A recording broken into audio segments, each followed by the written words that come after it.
আসসালামু আলাইকুম ওয়া রাহমাতুল্লাহ। সুপ্রিয় দর্শক শ্রোতা, আপনারা Mohammad Imtiaz YouTube channel, Facebook page এগুলো ফলো দিয়ে রেখেছেন অনেকে তাই আমাদের কাছ থেকে জানতে চান ওমরা ভিসার আপডেট সম্পর্কে। আমাদের জন্য ওমরা ভিসার মেয়াদ ছিল আগে 90 দিন। 90 দিনের জায়গায় বর্তমান সময়ে সেটি কমিয়ে 30 দিন করা হয়েছে। অর্থাৎ আমরা ওমরা ভিসা ইস্যু করার 90 দিনের মধ্যে সৌদি আরবে প্রবেশের সুযোগ ছিল। সৌদি সরকার বর্তমান সময়ে সেটি কমিয়ে 30 দিন করেছে।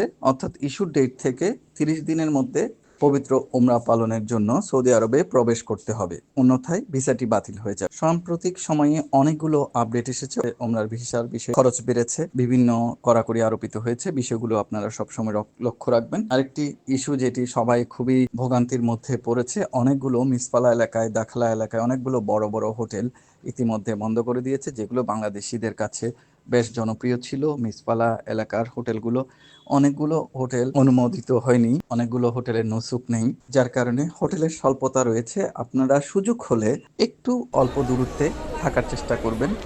কাছে আপনারা আসলে হয়তো থাকার সুযোগটি 3 দিন হ্রাস পাচ্ছে।